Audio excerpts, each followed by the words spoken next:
The Perseverant IAS. जी हाँ, तो क्या है खास आज के दिन देखेंगे आज के करंट अफेयर के सेशन में, ठीक है, जो कंटिन्यू है आपका बीपीएससी ट्री वाले के लिए खास कर ये करंट अफेयर है, क्योंकि वहां से उनको क्वेश्चन यहाँ से जरूर मिलेगा। मैं कह रहा हूँ आपको बार बार, 23 नवंबर से हमने शुरुआत किया है इसकी करंट अफेयर की, विथ जीएस लिंक करके हमने पढ़ाया है आपको। तो ये सारा जो क्वेश्चन है आपको आपके करंट अफेयर का बीपीएससी में जो आने वाला है वो आपको यहाँ से देखने को मिलेगा। आप उसको रीड करें, देख लें, एक बार गो थ्रू जरूर हो उससे, क्योंकि हमने बड़े सिलेक्टिव वे में बनाया है बीपीएससी को ट्रैक करते हुए, तो आपको क्वेश्चन वहां से देखने को मिलेगा। देखिए करंट अफेयर डिजाइन कैसे होता है हमारा, national, international, economy, sports, science and tech, person in news summit वगैरह सबको हम स्टडी करते हैं। उसके बाद आपके लिए 4, 5, 6, 7 टॉपिक करंट अफेयर का लेकर आते हैं और उसको आपके जीएस से भी लिंक करते हैं। तो मोस्ट पॉसिबल करंट अफेयर है कि आपको आपके एग्जामिनेशन में देखने को यहां से मिले। आज हमने क्या लाया आपके लिए, passport index, NIA national institute of Ayurveda, UAPA, Rajya Sabha election, ये सारी चीजें न्यूज में थी तो आपके लिए आया है। और एफडीआई हमने पहले पढ़ा, फॉरेन डायरेक्ट इन्वेस्टमेंट, और ये ऑटोमेटिक रूट क्या होता है और गवर्नमेंट रूट क्या होता है, इसको भी हमने समझा है अपने प्रीवियस वीडियो में। बीआरओ, बॉर्डर रोड ऑर्गेनाइजेशन के बारे में हमने पढ़ा है, और नासकॉम, इसके बारे में भी हमने पढ़ा है, क्योंकि टेक्निकल सपोर्ट ये एक एनजीओ है जो कि टेक्नोलॉजी के फील्ड में काम करती है इंडिया में, ठीक है। चलिए तो आज का देखते हैं करंट अफेयर क्या है हमारा। नासकॉम के बारे में कल पढ़ा था हमने प्रीवियस वीडियो में। National association for software and services companies of India कब से काम कर रही है ये इंडिया के लिए, 1988 से। ये सब हम लोग प्रीवियस वीडियो में पढ़ चुके हैं, ठीक है। अब देखते हैं आज का आपका टॉपिक क्या है। आज का आपका सबसे पहला टॉपिक है पासपोर्ट इंडेक्स, ये जो रिलीज हुआ है इसको देखिए। India has slip to the 85th spot, ठीक है। आपके पासपोर्ट रैंक आ चुका है और इंडिया जो है पिछली बार 84th रैंक पे था, जो कि अब आपके 85, एक अंक का नुकसान हुआ है इंडिया को, और अब 85th रैंक पर है इंडिया। और 62 वीजा फ्री डेस्टिनेशन अलाउ है किस पर, इंडिया के पासपोर्ट पर। ये जारी कौन करता है, तो ये जारी करने वाली इंस्टीट्यूशन है द हेनली पासपोर्ट इंडेक्स। ये पासपोर्ट इंडेक्स को यही जारी करती है the international air transport association. इसके डेटा के थ्रू ये जारी किया जाता है। ये बेस्ड होता है, किस पे बेस्ड होता है ये भी आपको याद रखना है, international air transport association IATA के डेटा पे बेस्ड होता है ये, और ग्लोबल मोबिलिटी रिपोर्ट के तहत ये रिलीज होता है हेनली पासपोर्ट इंडेक्स, जिसमें आपके भारत का रैंक इस बार का क्या है, 85th है, ये ध्यान में रखिएगा, जो कि पिछले साल ये 84th रहा था, ठीक है। और 55 नेशन जो थी आपकी फ्री वीजा थी, जबकि अभी आपका है 62 वीजा। आगे देखिए आप, 62 वीजा फ्री डेस्टिनेशन अवेलेबल है आपके इंडियन पासपोर्ट पर, ये ध्यान में रखिएगा। आपसे क्वेश्चन एक तो रैंकिंग पूछा जाएगा, दूसरा वीजा फ्री डेस्टिनेशन पूछा जाएगा, तो वो 62 वीजा फ्री डेस्टिनेशन है इंडिया के पासपोर्ट पर। अब यहाँ से एक डेटा और जो है इंपॉर्टेंट है आपके लिए, कि फ्रांस, जर्मनी, इटली, जापान और सिंगापुर, स्पेन, ये 5-6 कंट्री जो है आपके नंबर 1 स्पॉट पर है, इसको आप ध्यान में रखिएगा। देखिए France number 1, Germany first, Italy first, Japan, Singapore और स्पेन। वैसे पहले सिर्फ जापान को देखते थे हम नंबर 1, अभी भी जापान नंबर फर्स्ट पर ही है। और इनके लिए वीजा डेस्टिनेशन देखिए कितना है, 194 है। इसके बाद सेकंड रैंक पे आपके 4 नेशन है, फिनलैंड, नेदरलैंड, साउथ कोरिया और स्वीडन, इनके लिए 193 वीजा डेस्टिनेशन है। और तीसरे नंबर पर 5 नेशन है, ऑस्ट्रिया, डेनमार्क, आयरलैंड, लग्जमबर्ग और यूनाइटेड किंगडम। तो ये आपको याद रखना, आप बस अभी इतना याद रखिएगा कि 6 कंट्री जो है फर्स्ट नंबर पर है हेनली पासपोर्ट इंडेक्स पर, ठीक है। और 4 जो है आपके सेकंड पर है, और 5 नेशन जो है आपके नंबर 3rd पर है। इनमें से ये किसी तरह से भी क्वेश्चन आपसे फ्रेम कर सकते हैं। तो आपको ये ध्यान में रखना है कि पहली बात तो ये कि आप 6 नेशन को जरूर याद रखिए कि इन 6 की रैंकिंग देके आपसे पूछा जा सकता है कि इनमें नंबर 1 पे कौन है। ठीक है, तो अगर आपको 6 का 6 पता है तो बहुत अच्छी बात है, वरना फ्रांस, जर्मनी और इटली, जापान, इनको तो ज़रूर याद रखिएगा क्योंकि इनसे आपका क्वेश्चन बनता है। और इसके बाद आपके नेशन से इंडिया से, तो इंडिया का रैंक 85th याद रखना है आपको, और 62 वीज़ा डेस्टिनेशन फ्री है किसके लिए? इंडिया के लिए।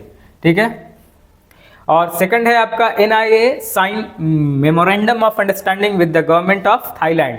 ठीक है, नेशनल NIA का पूरा नाम याद रखिएगा, national institute of Ayurveda and department of Thai traditional and alternative medicine Thailand. इन दोनों ने आपस में कोलैबोरेशन किया है, किसके लिए? मेमोरेंडम ऑफ अंडरस्टैंडिंग साइन हुआ है दोनों गवर्नमेंट के बीच ट्रेडिशनल मेडिसिन को लेकर। ठीक है, और collaboration in Ayurveda and traditional medicine. India chairs, ये 10वीं मीटिंग थी थाईलैंड के साथ, ये ध्यान में रखिएगा। आपसे पूछा जा सकता है कि NIA ने अपने कौन से पड़ोसी नेशन के साथ आपको memorandum of understanding collaboration in Ayurveda sign किया है। ठीक है, तो ये साइन हुआ है थाईलैंड के साथ, ये आपको ध्यान में रखना है। और ये 10वीं मीटिंग थी, इसको आप ध्यान में रखिएगा। India chairs the 10th India Thailand joint mission meeting. ठीक है, क्वेश्चन किसी भी तरह से फ्रेम हो सकता है। और ministry of Ayush BK Singh joint secretary हैं इसके, ये ध्यान में रखिएगा आप। और मिनिस्ट्री ऑफ आयुष के मिनिस्टर कौन है आपको ये बताना है, ये आपके लिए होमवर्क रहा। आगे देखते हैं नेक्स्ट क्या है अपना। तो नेक्स्ट देखते हैं अपना क्या है। देखिए आज के दिन टुडेज हिस्ट्री 28 फेब को लेके कुछ हिस्ट्री है, उसको जान लीजिए, इसमें भी आपके काम का दिखेगा कुछ। 1991 में आज ही के दिन क्या हुआ था? The US and coalition force announce a cease fire in Iraq. US and Iraq का जो युद्ध शुरू हुआ था वो 1991 में हुआ था। 1992 में क्या हुआ था? An agreement on cooperation against terrorism was sign between Britain and India. Britain और इंडिया में टेररिज्म को खत्म करने के लिए एग्रीमेंट कब साइन हुआ था? 1992 में। किसके किसके साथ? UK and India. ठीक है, ये ध्यान में रखिएगा। आज ही के दिन 28 फरवरी 1992। देन नेक्स्ट आज ही के दिन 28 फरवरी 1943 Howrah bridge of Kolkata was started. याद रखिएगा कि 1936 में वर्किंग स्टार्ट हुआ था, बिल्डिंग स्टार्ट हुआ था किसका? हावड़ा ब्रिज का बनना शुरू हुआ था और ये कंप्लीट हुआ था 1942। ठीक है, और ये स्टार्ट हुआ था 3 फरवरी 1943 से। ठीक है, याद रखिएगा ये। और इसके बाद 1835 Calcutta medical college was started in West Bengal. 28 फरवरी 1835। ठीक है, Kolkata medical college was started in West Bengal. And 28 फरवरी 1963 डॉक्टर राजेंद्र प्रसाद जो पहले प्रेसिडेंट थे वो डाइड। ठीक है, ये हिस्ट्री का डेट है, तो इससे आपको आपके GS में थोड़ा सा इजाफा होगा और आपके डेट लाइंस जो है क्लियर होंगे, जो कहीं ना कहीं आपके एग्जाम में फ्रूटफुल साबित होंगे आपके एग्जाम के लिए। नेक्स्ट देखिए, government declare Jamaat Islami Jammu Kashmir as an unlawful activity. ठीक है, इसको अनलॉफुल करार दिया गया है कौन से ऑर्गेनाइजेशन को? ये याद रखिएगा, ये आपके पॉलिटी का क्वेश्चन बन सकता है। जमात इस्लामी जम्मू एंड कश्मीर की जो एक ऑर्गेनाइजेशन है उसको UAPA के तहत क्या घोषित किया गया? अनलॉफुल एक्टिविटी करने वाली संस्था मान लिया गया है। किसको? जमात इस्लामी को किसके through? Ministry of home affairs. ठीक है, ये कब हुआ? ये भी 28 फरवरी 2024 को। ठीक है, government of India has declared Jamaat Islami Jammu and Kashmir as an unlawful association for further period of 5 year. 5 साल के लिए इसको बैन किया गया है, ये आप ध्यान में रखिएगा, इंपॉर्टेंट बात है। UAPA क्या है?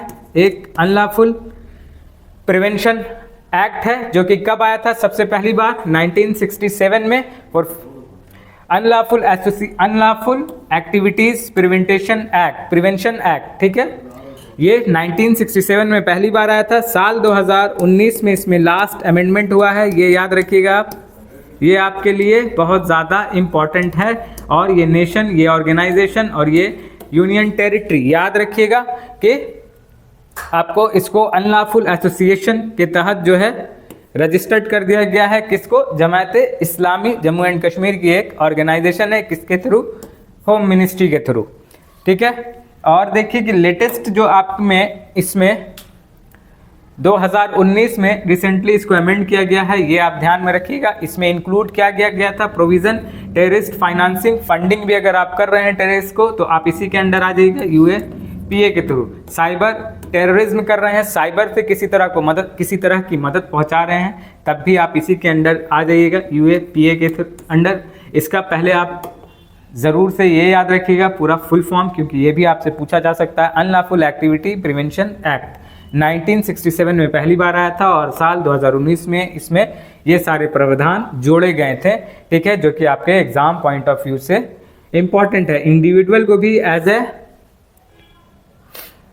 टेररिस्ट इसमें घोषित किया जा सकता है इस लॉ के अकॉर्डिंग। और याद रखिएगा इसमें 180 डेज तक बिना सुनवाई के आप अंदर रह सकते हैं, आपको जेल में डाला जा सकता है। ये बहुत ही सबसे टफ कानून माना जा रहा है अभी साल 2019 के बाद से टेररिज्म को रोकने के लिए ये एक्टिविटी है। It empowers national investigation agency to investigate and prosecute cases under UAPA across the country. Next है आपका राज्यसभा इलेक्शन रिजल्ट 2024। राज्यसभा का इलेक्शन है, कौन कौन से स्टेट में हुआ है ये आपको ध्यान में रखना है। पहले सबसे पहले अपर हाउस है आपका राज्यसभा उत्तर प्रदेश, कर्नाटक एंड हिमाचल प्रदेश में। यहाँ पर यूपी में 10 में से 8 सीट पे जो है आपकी बीजेपी को बहुमत मिला है, ये ध्यान में रखिएगा आप। और हिमाचल प्रदेश में हर्ष महाजन, और कर्नाटक में Ajay Maken, doctor Syed Nasir Hussain, GC Chandrashekhar and Narayan बांगड़े।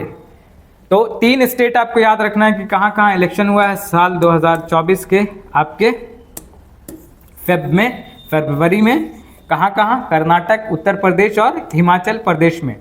ठीक है, 3 स्टेट में आपको बस ये याद रखना है कि फरवरी में कहाँ कहाँ राज्यसभा का इलेक्शन हुआ।